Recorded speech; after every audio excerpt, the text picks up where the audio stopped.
अस्सलाम वालेकुम।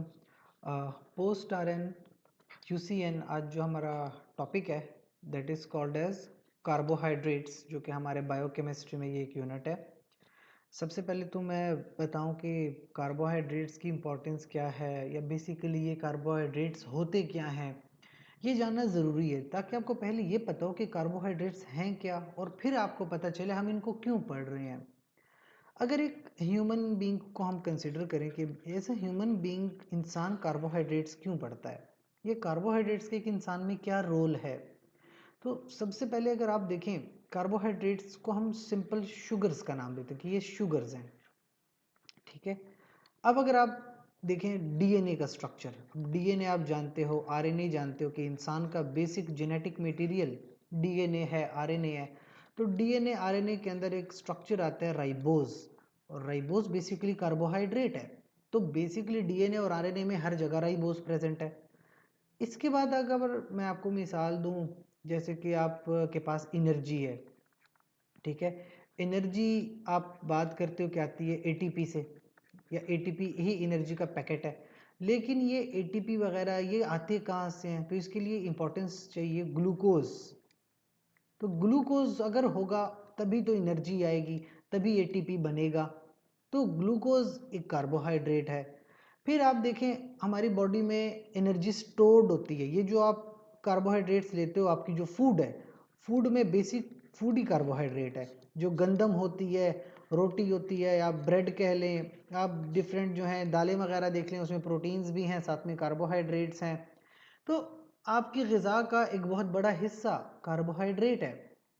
अब अगर आप देखें कि जब आप ये सारी कार्बोहाइड्रेट्स लेते हैं और ये कार्बोहाइड्रेट्स आपकी बॉडी में जाके कहीं ना कहीं स्टोर होती हैं, तो जो बॉडी में कार्बोहाइड्रेट्स हमारे पास स्टोर होती हैं, वो स्टोर होती हैं in the form of glycogen.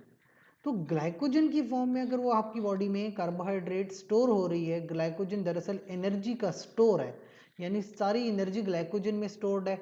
Glycogen ही से ग्लूकोज बनता है, और ग्लूकोज से फिर आगे एनर्जी बनती है, एटीपी बनता है। ग्लाइकोजन एक कार्बोहाइड्रेट है।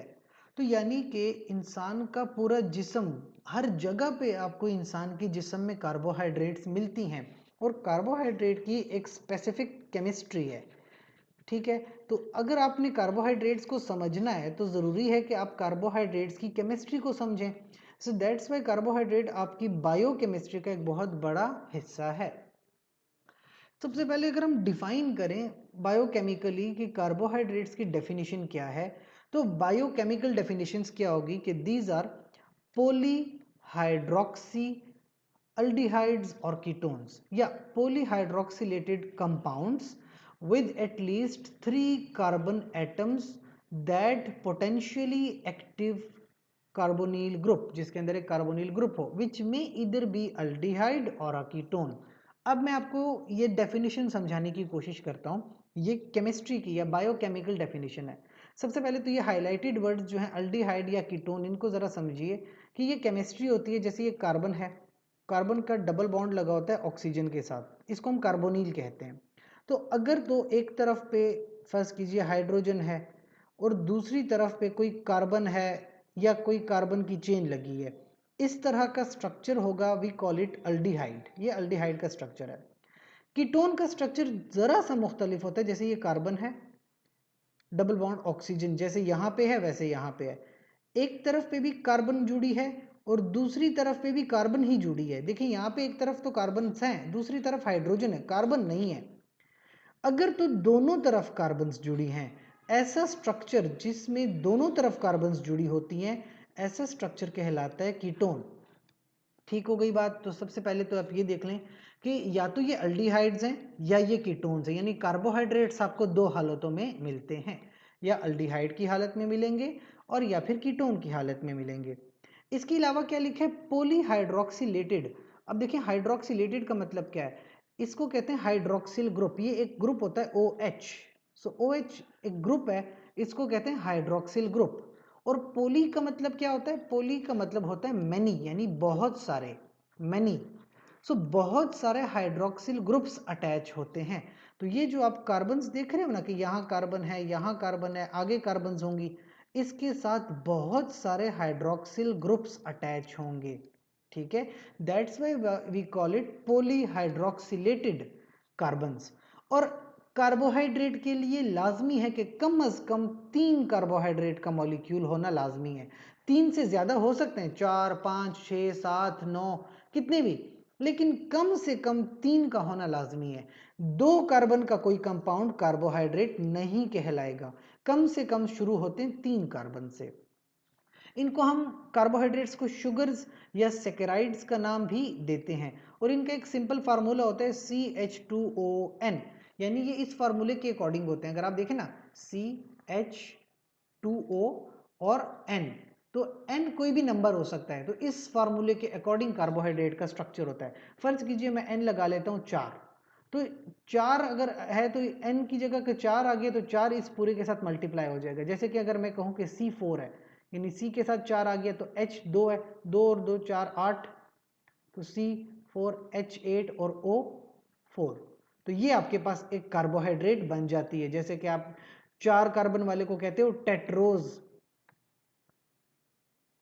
टेट्रा का मतलब 4 होता है। तो इस तरह इस फार्मूले के अकॉर्डिंग इस 4 की जगह 5 आ सकता है, 6 आ सकता है। तो फर्ज कीजिए 6 है तो C के साथ लग जाएगा 6, H क्योंकि 2 है तो 6 और 2 12, तो यानी H हो गए 12 और ऑक्सीजन हो गई 6, तो C6H12O6 that is called as glucose. ठीक है, तो यानी कि एक फार्मूला होता है जिसके अकॉर्डिंग ये सारी बॉडी के कार्बोहाइड्रेट्स आपके पड़े हुए हैं। तो यानी ये वैसी कोई इरेगुलर से स्ट्रक्चर्स नहीं है, ये इनकी बहुत ऑर्गेनाइज्ड केमिस्ट्री होती है, और ये हमारे जिस्म में बहुत सारे होते हैं।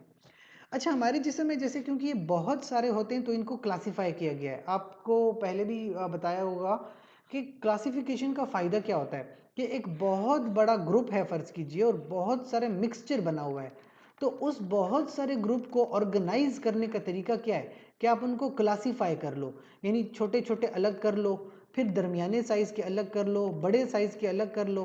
तो इससे क्या फ़ायदा होता है कि इससे आपके पास चीज़ ऑर्गेनाइज्ड हो जाती है और आप आसानी से उसको समझ पाते हो। अब अगर एक इंसान है और इंसान के अंदर कार्बोहाइड्रेट्स हैं, तो अब आपके इंसान के अंदर तो बहुत सारी कार्बोहाइड्रेट्स हैं, आप उसको अगर क्लासीफाई कर लेते हो, यानी कि अलग अलग ग्रुप्स में डिवाइड कर लेते हो, तो अलग अलग ग्रुप्स में डिवाइड करने का फ़ायदा क्या होगा कि आपको समझने में बहुत आसानी होती है। सबसे पहले मैं कहूँ मोनोसेकेराइड्स। अगर मोनो का मतलब होता है एक ही शुगर का यूनिट है तो वो मोनोसेकेराइड होगा। डाई का मतलब होता है दो, तो 2 शुगर के यूनिट्स आपस में जुड़े हुए हैं तो वो डाइसेकेराइड्स होंगे, बाय ग्लाइकोसिडिक बॉन्ड वो जुड़ते हैं। अगर 3 या 3 से ज्यादा यानी 3 से लेके 10 तक हैं, वी कॉल देम ओलिगोसेकेराइड्स। और अगर 10 से भी ज्यादा यूनिट्स आपस में जुड़े हैं तो वो होते हैं पॉलीसेकेराइड्स। तो इंसान का जो ये जिस्म है इसमें आपको मोनोसेकेराइड भी मिलता है, डाइसेकेराइड भी मिलेगा, ओलिगोसेकेराइड भी और पॉलीसेकेराइड भी।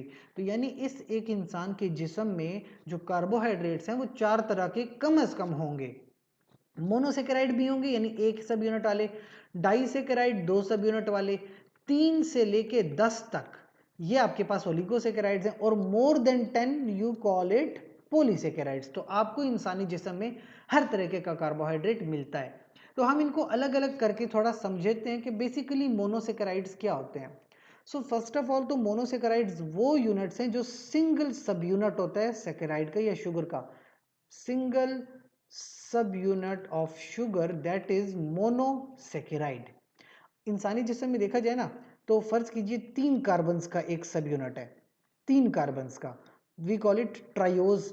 अगर सब यूनिट है 4 कार्बन्स का तो आप उसको नाम दोगे टेट्रोज।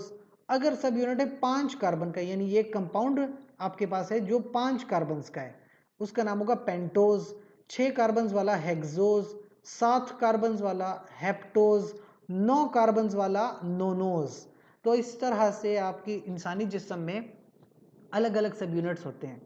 अच्छा, टाइप क्या हो सकती है, एल्डोज भी हो सकता है, कीटोज भी हो सकता है, यानी कि या तो ये जो कार्बन के एटम है या तो ये कार्बन एटम इस तरह से जुड़े होंगे कि एक तरफ हाइड्रोजन होगी और दूसरी तरफ carbon, so it will be called as aldose.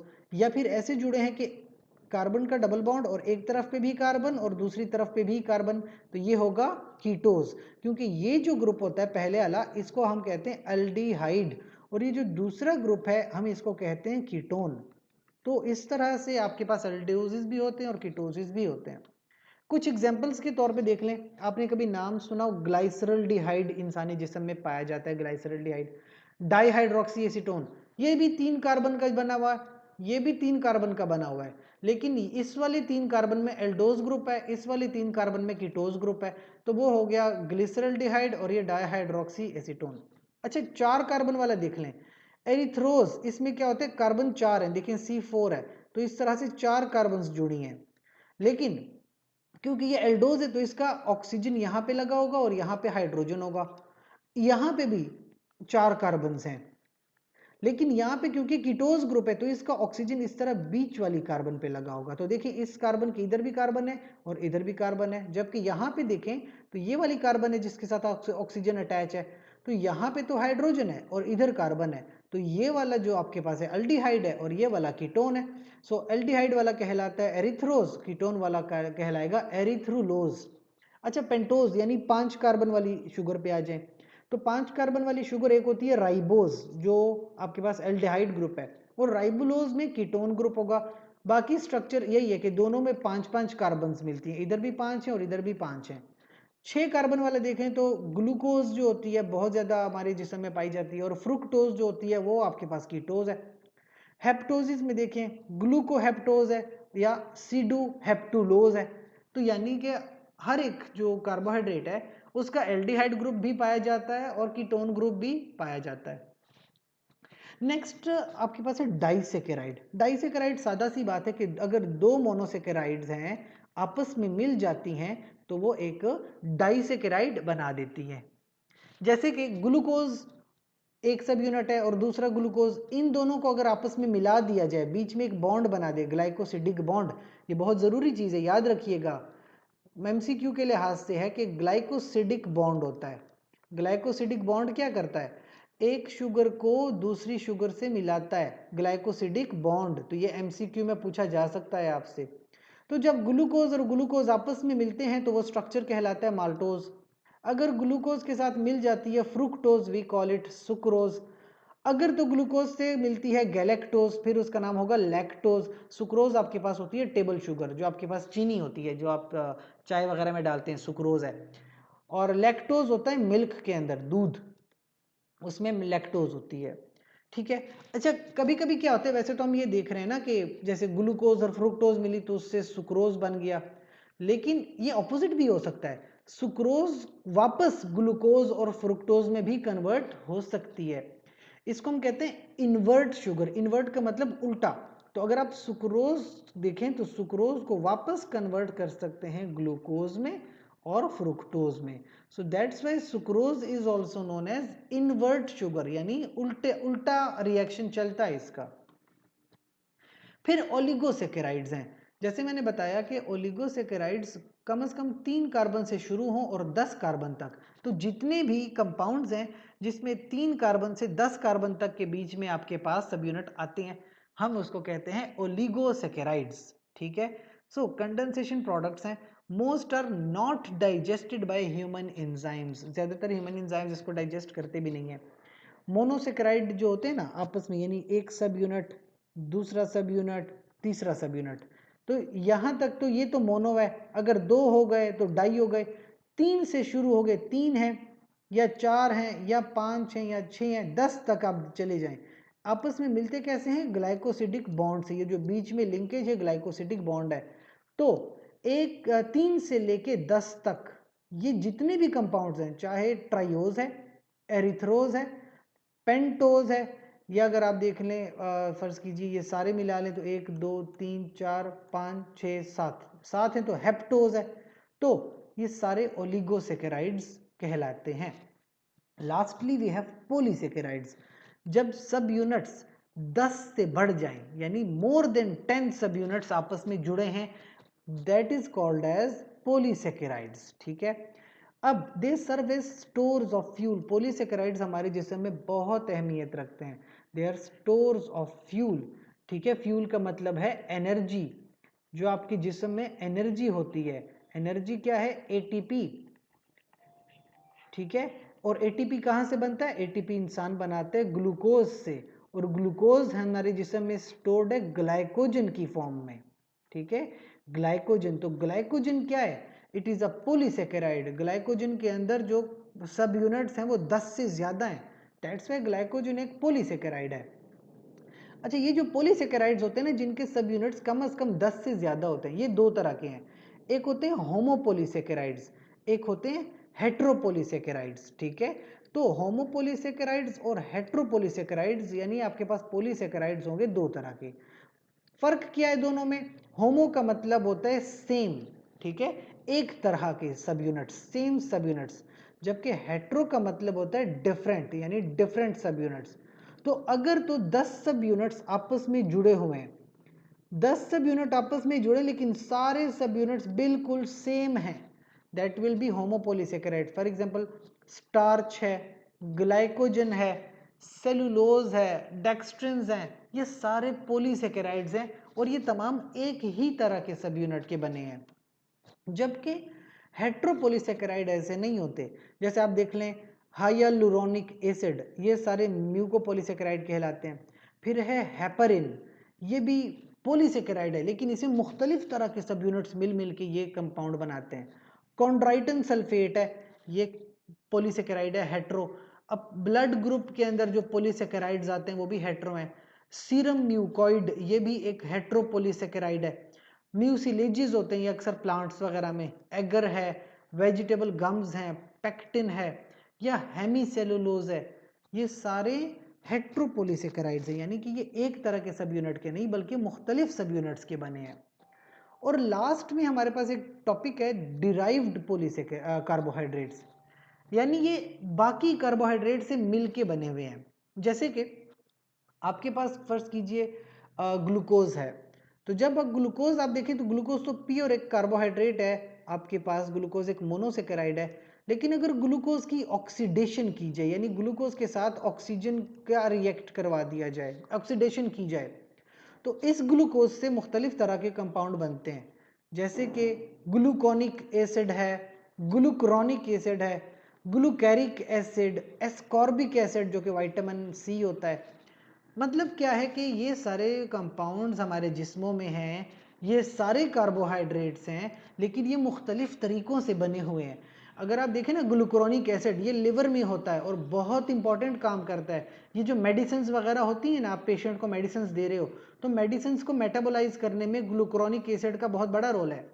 Vitamin C देख लें, एस्कॉर्बिक एसिड दरअसल क्या है, विटामिन सी है लेकिन कार्बोहाइड्रेट्स का डेरिवेटिव है।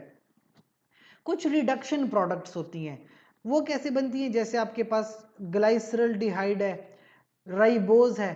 तो इस तरह के जो कंपाउंड्स हैं इनसे डिराइव की जाती हैं, ग्लाइसरोल हो गई, रिबिटॉल हो गई, तो ये रिडक्शन प्रोडक्ट्स हैं। एक होती है ऑक्सीडेशन प्रोडक्ट्स के जब ऑक्सीजन का रिएक्ट करवा दिया जाए, एक होती है रिडक्शन प्रोडक्ट्स या तो हाइड्रोजन ऐड कर दी जाए या ऑक्सीजन को रिमूव करवा दिया जाए, तो ये होती है रिडक्शन। इसके अलावा कुछ शुगर्स होती हैं अमाइनो शुगर्स, जिसके अंदर अमाइनो ग्रुप होता है। वैसे नॉर्मल अमाइनो ग्रुप आपको मिलता है प्रोटीन्स में, लेकिन अगर कभी आपके पास कार्बोहाइड्रेट्स के अंदर अमाइनो ग्रुप आ गया तो we call it amino sugars. जैसे आपके पास मिसालें मौजूद हैं, ग्लूकोजमीन हमारे जिस्मों में है, गैलेक्टोजमीन है, मेनोजमीन है। तो ये सारी चीज़ें देखें ग्लूकोज से, गैलेक्टोज से, मेनोज से, इन्हीं से डिराइव्ड है। ग्लूकोज के साथ अमीन ग्रुप लगा दो तो ग्लूकोज अमीन बन जाएगी, गैलेक्टोज के साथ अमीन लगा दो तो गैलेक्टोज अमीन है, मेनोज के साथ अमीन लगा दो तो मेनोज अमीन है। मतलब है कि अमाइनो शुगर्स हैं, वही शुगर के कंपाउंड्स हैं, सिर्फ अमाइनो ग्रुप लगा दो साथ में तो अमाइनो शुगर बन जाएगी। और लास्टली शुगर तो है, अगर आप ऑक्सीजन डी ऑक्सी यानी ऑक्सीजन रिमूव कर दें, कोई भी number of oxygen atom less हो जाए, ऐसी शुगर होती है डी ऑक्सी शुगर। और ज्यादा जरूरी चीज क्या है, डीएनए का नाम आपने सुना हुआ है, डीएनए का एब्रीविएशन कभी आप देखें तो ये कहलाता है D oxy ribo nucleic acid. इसको कहते हैं डीएनए। देखें डीएन और ए, डीऑक्सीराइबोन्यूक्लिक एसिड। डीएनए आपका बेसिक जेनेटिक मटेरियल है। लेकिन ये पहला लफ्ज देखें डीऑक्सीराइबो। राइबो क्या है? राइबोज है। राइबोज क्या है? एक 5 कार्बन शुगर है। लेकिन इस 5 कार्बन शुगर से एक ऑक्सीजन एटम निकाल दिया गया, so that is why we call it deoxyribonucleic acid. की शुगर के अंदर एक ऑक्सीजन कम है और इससे आपका पूरा डीएनए बना हुआ है। तो यानी डीऑक्सी शुगर्स भी होती हैं, ठीक है। यानी कुछ शुगर्स ऐसी हैं जहां से कुछ ऑक्सीजन एटम कम हो जाते हैं, उनको डीऑक्सी शुगर्स कहते हैं। फिर आपके पास कुछ और डिटेल्स हैं, जैसे स्ट्रक्चर ऑफ मोनोसेकेराइड्स। मोनोसेकेराइड्स वो शुगर जो एक ही सब यूनिट की बनी है, जैसे ग्लूकोज है तो वो एक मोनोसेकेराइड है, ठीक है। सो इसमें कुछ और एग्जांपल्स हैं, जैसे आइसोमर्स। आइसोमर्स क्या होते हैं? कुछ हमारे पास कार्बोहाइड्रेट्स हैं जो इस तरह से कोई उनका स्ट्रक्चर होता है, लेकिन एक कार्बन में भी फर्ज की 6 कार्बन है एक सब यूनिट में, एक दूसरी सब यूनिट है उसके अंदर भी 6 कार्बन हैं। लेकिन फर्क क्या होता है कि मॉलिक्यूलर फार्मूला दोनों का वही है, C6 है, लेकिन स्ट्रक्चर में थोड़ा बहुत फर्क होता है, ठीक है। स्ट्रक्चर में जब फर्क हो और केमिकल फार्मूला सेम हो, जैसे C6H12O6 है। अब C6H12O6 ये दो कंपाउंड्स का आपस में फार्मूला है, ये ग्लूकोज का भी है और ये फ्रुक्टोज का भी है। दोनों के अंदर जो है 6 कार्बने हैं, 12 हाइड्रोजन हैं और 6 ऑक्सीजन हैं। लेकिन फर्क कहाँ पे है? फर्क है इनके स्ट्रक्चर में। इनका जो स्ट्रक्चर है वो थोड़ा सा चेंज है। स्ट्रक्चर कैसे चेंज है? जैसे कि यहाँ पे ग्लूकोज है तो डबल बॉन्ड कार्बन ऑक्सीजन यहाँ लगा है, यानी एल्डिहाइड ग्रुप है, इधर हाइड्रोजन है और इधर कार्बन है। लेकिन अगर आप फ्रुक्टोज की बात करो तो डबल बॉन्ड इस लेवल पे लगा हुआ है, दूसरी कार्बन पे। तो अगर इस कार्बन को अगर आप देखो तो इस कार्बन के साथ ऊपर भी कार्बन है और नीचे भी कार्बन है। तो शुरुआत में मैंने आपको क्या बताया कि जब कभी कार्बन के दोनों साइडों पे कार्बन्स लगी हों तो वो होता है कीटोन ग्रुप, और जब कभी कार्बन के एक साइड पे कार्बन हो और दूसरी साइड पे हाइड्रोजन है, सो वो होगा एल्डिहाइड ग्रुप। तो ग्लूकोज एल्डिहाइड है, फ्रुक्टोज कीटोन है, लेकिन दोनों का स्ट्रक्चर फार्मूला सेम है, तो दोनों आपस में कहलाएंगे कि ये दोनों आइसोमर्स हैं। और एक दूसरा कंसेप्ट होता है एपीमर्स। एपीमर्स ये होता है कि कुछ कंपाउंड्स हैं जिनका जो है केमिकल फार्मूला तो वही सेम होता है, लेकिन स्ट्रक्चर में मुख्तलिफ जगह पे डिफरेंस आता है। जैसे किसी में 2 कार्बन पे डिफरेंस है, किसी में 3 कार्बन पे डिफरेंस है, किसी में चौथी कार्बन पे डिफरेंस है। तो कभी भी आपके पास कोई एक कार्बन एटम में डिफरेंस आ जाए, that will be called as epimer. जैसे ग्लूकोज और गैलेक्टोज दोनों का फार्मूला तकरीबन सेम है, लेकिन कार्बन नंबर 4 जो है उस पे चेंज है, तो आपस में ग्लूकोज और गैलेक्टोज एपीमर्स हैं। ग्लूकोज और मैनोज दोनों बिल्कुल सेम स्ट्रक्चर्स हैं, लेकिन कार्बन नंबर 2 जो है उसमें चेंज आ रहा है। सो एक ही कार्बन पे चेंज आ रहा है तो वो आपस में कहलाएंगे epimers.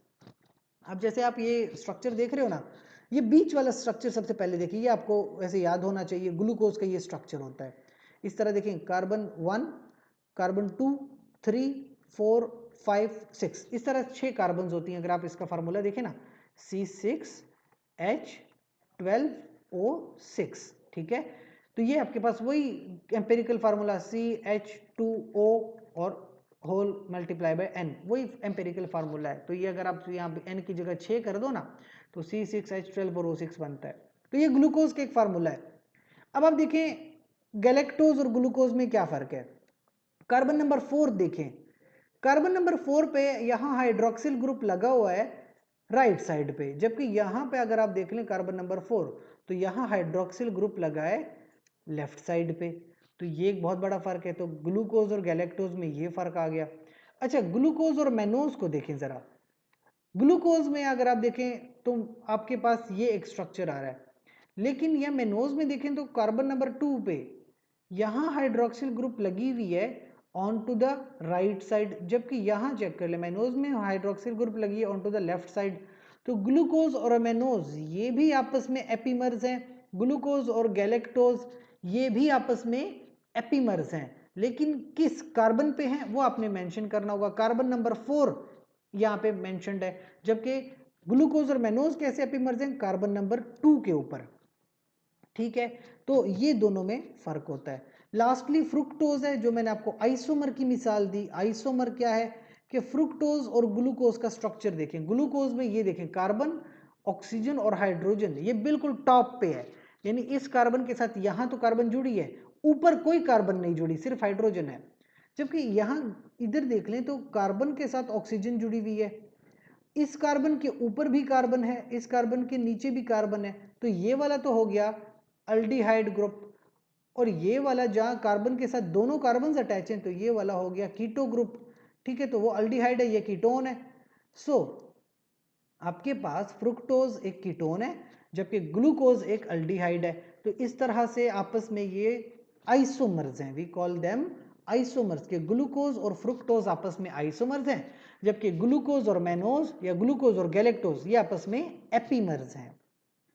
Lastly there is another concept called enantiomers, और ये बिल्कुल एक दूसरे का मिरर इमेज होता है। ये बहुत जरूरी एमसीक्यू पूछा जा सकता है कि व्हाट आर मिरर इमेजेस, तो मिरर इमेजेस होते हैं एनेंशियोमर्स। ठीक है, ये बिल्कुल मिरर इमेज होते हैं। मैं आपको मिसाल के तौर पे समझाता हूँ कि इसमें अगर आप ये स्ट्रक्चर देखें तो ये स्ट्रक्चर देखें, आपके पास 6 कार्बन है, कार्बन 1 2 3 4 5 और 6, 6 कार्बन है। इधर भी अगर आप देखें 1 2 3 4 5 6, ये भी 6 आपके पास कार्बन है। फर्क क्या है, ये दोनों ग्लूकोज हैं, ये भी ग्लूकोज है, ये भी ग्लूकोज है, लेकिन दोनों में बहुत बड़ा फर्क है। अगर आप देखें ना, यहां पे हाइड्रोक्सिल है, इसके यहां पे हाइड्रोक्सिल है, इसका राइट है तो उसका लेफ्ट है, यहां पे इसके आपके पास लगे लेफ्ट पे, वहां पे है राइट पे, फिर देखें यहां पे है राइट, यहां पे है लेफ्ट, यहां पे है राइट, इधर है लेफ्ट। तो यानी कि एक दूसरे के बिल्कुल 100% ऑपोजिट स्ट्रक्चर्स, 100% ऑपोजिट स्ट्रक्चर्स, और दे कॉल मिरर इमेजेस। सो इसको हम कहते हैं एनेंशियोमर्स, कि ये मिरर इमेजेस हैं। तो जहां पे आपके पास डेक्स्ट्रो है राइट साइड पे, यानी ज्यादातर हाइड्रोक्सिल्स अगर आप देखें ना राइट साइड पे लगे हुए हैं, इट इज डेक्स्ट्रो। जबकि यहाँ पे अगर आप देख लें लेफ्ट से लीवो, कि ज्यादातर हाइड्रोक्सिल्स आपके पास लगे लेफ्ट साइड पे, तो ये लीवो है।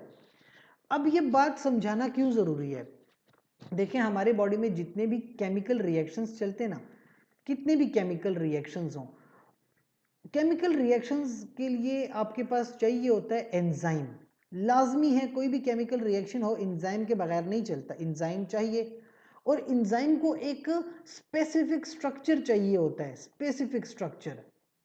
ठीक है, तो अगर एंजाइम को स्पेसिफिक स्ट्रक्चर चाहिए और स्ट्रक्चर में जरा सा चेंज आता है तो फिर एंजाइम काम नहीं कर पाता, एंजाइम काम नहीं करेगा तो केमिकल रिएक्शन नहीं चलेगा, तो पूरी बॉडी इस तरह हो जैसे मुर्दा होता है। यहां पे अगर आप देखें तो एक डेक्स्ट्रोग्लूकोज है और एक लीवोग्लूकोज है। हमारे अंदर ऐसे एंजाइम्स हैं जो डेक्स्ट्रोग्लूकोज को प्रोसेस कर सकते हैं लेकिन लीवोग्लूकोज को प्रोसेस नहीं कर सकते। ग्लूकोज हमारा बेसिक केमिकल है, ग्लूकोज के बगैर जिंदा नहीं रह सकते। तो डेक्स्ट्रोग्लूकोज तो हमारे लिए फायदेमंद है लेकिन लीवोग्लूकोज हमारे लिए कोई फायदेमंद नहीं है। लीवोग्लूकोज को आया हम डाइजेस्ट कर ही नहीं सकते। लीवोग्लूकोज इनफैक्ट जहर के तौर पे काम कर सकता है, मार सकता है, पर फायदा नहीं पहुंचा सकता। तो मतलब ये हुआ कि बायोकेमिस्ट्री में आप इनेंशियोमर्स भी देखते हो कि ग्लूकोज का स्ट्रक्चर दोनों का सेम है, चाहे डेक्स्ट्रो चाहे लीवो है, लेकिन दोनों मिरर इमेजेस हैं। तो हमारे अंदर जो एंजाइम्स होते हैं वो चेक करते हैं कि आपका कंपाउंड डेक्स्ट्रो है कि लीवो है, तो डेक्स्ट्रो ग्लूकोज तो फायदेमंद है, लीवो ग्लूकोज का कोई फायदा नहीं होता। सो that is also a very important MCQ.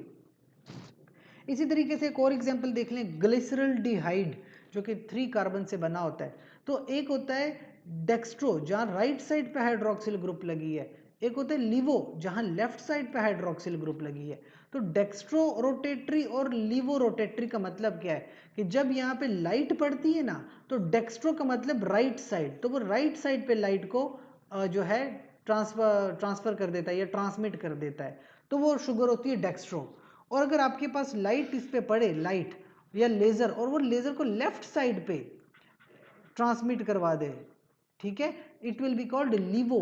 तो लीवो जो है वो लाइट को लेफ्ट साइड पे ट्रांसमिट करवा देता है या रोटेट करवा देता है, रोटेट।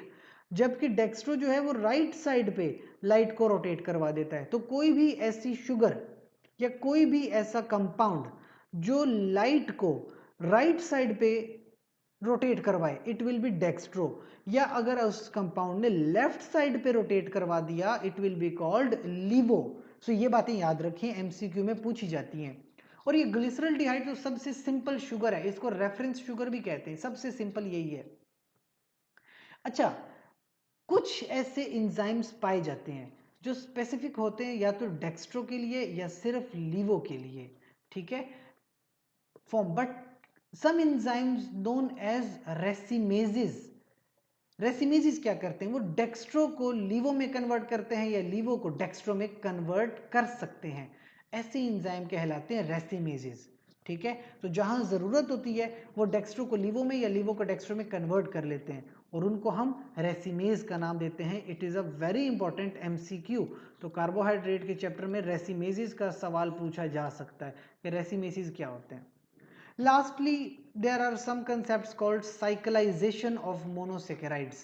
देखिए, मैं तो इस तरह सीधा सीधा स्ट्रक्चर बना के दिखा रहा हूं आपको कि ये आपके पास एक शुगर है, कार्बोहाइड्रेट है, लेकिन हमारे जिस्मों में ये स्ट्रक्चर नहीं पाया जाता।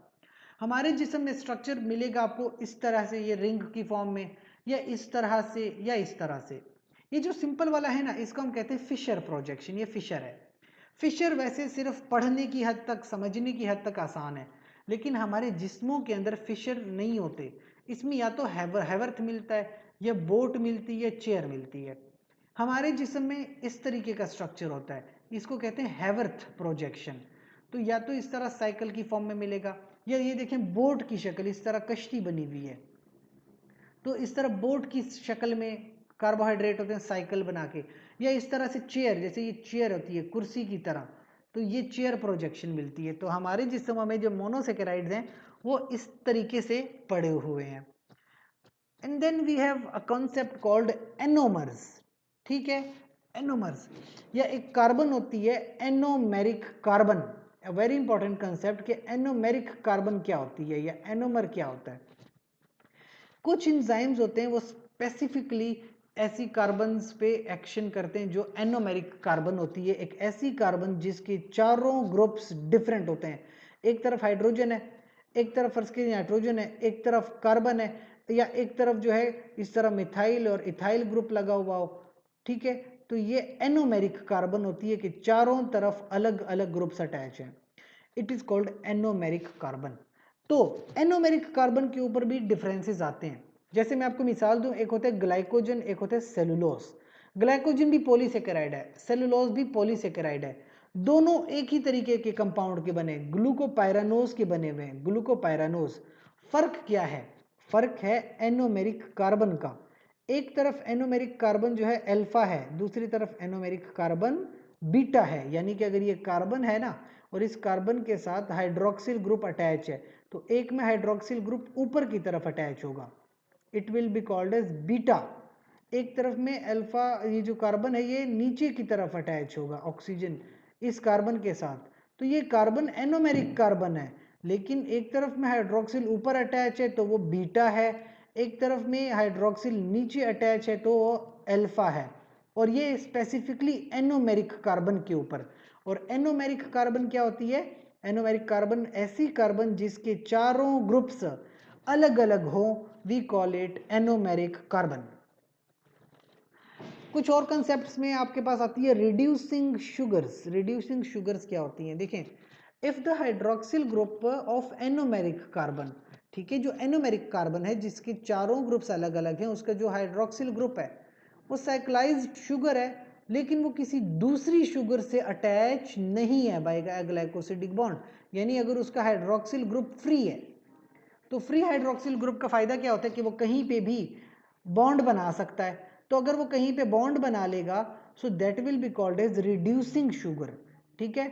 तो ऐसे एजेंट को रिड्यूसिंग एजेंट कहते हैं और ऐसे शुगर्स को रिड्यूसिंग शुगर्स कहते हैं। तो जितने भी आपके पास मोनोसेकेराइड्स हैं ना, ये सारी रिड्यूसिंग शुगर्स होती हैं, क्योंकि मोनोसेकेराइड दूसरी मोनोसेकेराइड से मिलता है तो ग्लाइकोसिडिक बॉन्ड बनाता है। एक तरफ पे हाइड्रोक्सिल आती है, एक तरफ पे इस तरह से कार्बन और हाइड्रोजन है, तो ये इस तरह से बॉन्ड बनाते हैं।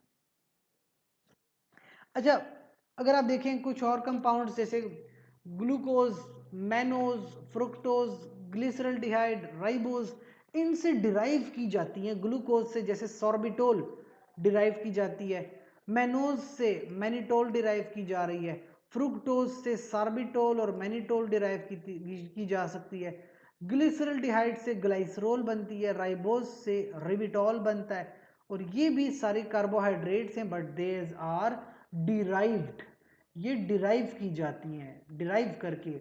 और इनके बड़े फायदे हैं, जैसे मैनिटोल है, सबसे पहले मैं बात करूं मैनिटोल की। मैनिटोल क्या करता है, जिन लोगों को सीरिब्रल एडिमा होता है, सीरिब्रल एडिमा यानी ब्रेन के अंदर जो है टिश्यू फ्लूइड जमा हुआ है और ब्रेन में स्वेलिंग है, ठीक है, तो बहुत सीवियर कंडीशन है, इसमें मैनिटोल बहुत यूजफुल है, विच इज ऑस्मोटिक डायूरेटिक, ये बॉडी से वाटर को कम करता है तो ब्रेन स्वेलिंग कम हो जाती है। मैनिटोल बेसिकली है क्या, एक डिराइव्ड शुगर है, एक कार्बोहाइड्रेट है। अब सॉर्बिटोल की बात कर लें, सॉर्बिटोल की वजह से आईज में कैटरैक्ट बन सकता है, कैटरैक्ट फॉर्मेशन हो जाती है, सो ये भी एक डिराइव्ड शुगर है। अच्छा, उसके बाद डाइसेकेराइड्स की ये ग्लाइकोसिडिक बॉन्ड होता क्या है, देखिए ये अगर अब आपके पास एक ग्लूकोज है, फर्स्ट कीजिए एक स्ट्रक्चर है, ये उसका हाइड्रोक्सिल ग्रुप है, देखिए एनोमेरिक कार्बन और नीचे उसके साथ जुड़ा हुआ, ये आपके पास एक दूसरा है फ्रुक्टोज, यहाँ पे कार्बन है और ये हाइड्रोक्सिल ग्रुप है। तो क्या होता है बेसिकली कि यहाँ का हाइड्रोजन, यहाँ की हाइड्रोक्सिल, ये दोनों आपस में मिलकर वाटर का मॉलिक्यूल बनाते हैं, यानी एक H यहाँ से एक H यहाँ से, तो H2 और एक ऑक्सीजन H2O, ये अलग हो गए, और ये जो ऑक्सीजन है, ये ऑक्सीजन इसकी कार्बन के साथ मिल गई, यानी ऑक्सीजन और कार्बन आपस में मिल गए, तो इस तरीके से ये स्ट्रक्चर और ये स्ट्रक्चर बीच में लिंक हो गए, यहाँ पे ये देखेंगे यहाँ पे लिंकेज है, इस लिंकेज को हम कहते हैं ग्लाइकोसिडिक बॉन्ड या ग्लाइकोसिडिक लिंकेज, ठीक है। सो ये बेसिकली क्या करता है, दो कार्बोहाइड्रेट्स को आपस में मिला के एक डाइसेकेराइड बना देता है, दो मोनोसेकेराइड मिलके डाइसेकेराइड बना देते हैं, that is called as sucrose, और ये बीच वाला बॉन्ड इज ग्लाइकोसिडिक बॉन्ड। इसी तरीके से आप देखें, एक होती है गैलेक्टोज और एक होती है ग्लूकोज, उसका भी ये देखिए यहाँ से ऑक्सीजन और यहाँ का कार्बन आपस में जुड़े हुए हैं, ठीक है। सो इससे बनता है lactose which is present in the milk, ठीक है, तो मिल्क शुगर होती है lactose which is made from galactose and glucose glycosidic bond, ठीक है। सो ये आपके पास मिल्क शुगर बन जाती है lactose which is also a disaccharide, यानी दो मोनोसेकेराइड्स मिलकर बनाते हैं disaccharide, that is the lactose. So that is all about the carbohydrates introduction, कि बेसिकली हमारे जिस्मों के अंदर कार्बोहाइड्रेट्स होती हैं और बहुत इंपॉर्टेंट फंक्शंस परफॉर्म करती हैं हमारे जिस्मों में, एनर्जी कार्बोहाइड्रेट्स की वजह से है, हमारे सेल्स का हिस्सा कार्बोहाइड्रेट हैं, हमारे जिस्मों का डीएनए उसमें कार्बोहाइड्रेट है, आरएनए के अंदर कार्बोहाइड्रेट है, ठीक है, ग्लूकोज कार्बोहाइड्रेट की बनी, शुगर्स हैं, एनर्जी इन्हीं कार्बोहाइड्रेट से मिलती है, सो बहुत इंपॉर्टेंस रखती हैं हमारे जिस्मों में कार्बोहाइड्रेट्स। So that's all.